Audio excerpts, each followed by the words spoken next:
Justice, le procès de Karim Benzema s'est ouvert aujourd'hui à Versailles. Le Lyonnais qui est jugé pour complicité de tentative de chantage dans l'affaire de la sextape de Mathieu Valbuena. Lucie Young, vous avez suivi cette première journée de procès pour nous. Et comme vous nous le disiez hier, Karim Benzema n'était pas présent au tribunal aujourd'hui. Oui, Elodie, il est représenté par ses deux avocats. Ces avocats qui ont expliqué que l'agenda professionnel du joueur ne lui permettait pas d'être là physiquement à ce procès. Il jouait hier à Kiev en Ukraine pour la Ligue des Champions avec le Real Madrid. Une absence remarquée et surtout regrettée par son ancien coéquipier Mathieu Valbuena. Écoutez-le.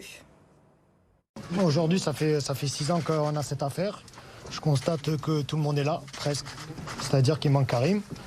C'est dommage, mais bon, c'est comme ça. Nous, on va jusqu'au bout et ça fait 6 ans qu'on attend cette affaire. Que ça soit derrière moi. Et on est là jusqu'à le temps qu'il faut pour finir que tout cela soit derrière moi. Interrogé aujourd'hui pour le premier jour du procès, Mathieu Valbuena s'est expliqué. Il a expliqué s'être ressenti en danger, avoir eu peur pour sa carrière de sportif, mais surtout pour son avenir au sein de l'équipe de France, mais qu'il n'avait en aucun cas l'intention de payer. Il veut aujourd'hui laver son honneur.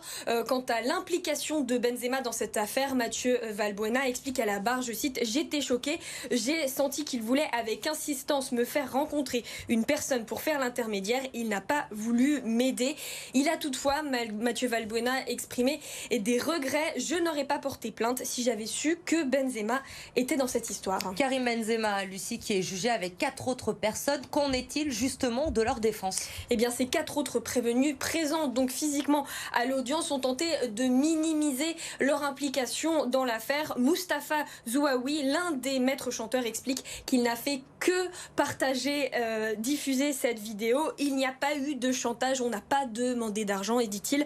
Axel Angot, un autre des accusés qui avait lui récupéré la vidéo sur le portable de Mathieu Valbuena, a lui reconnu le délit de tentative de chantage. Le procès doit donc se poursuivre jusqu'à vendredi. Aucune décision, on le rappelle, ne sera prise. Ce sera mis en délibéré. Karim Benzema qui risque malgré tout jusqu'à 5 ans de prison et 75 000 € d'amende.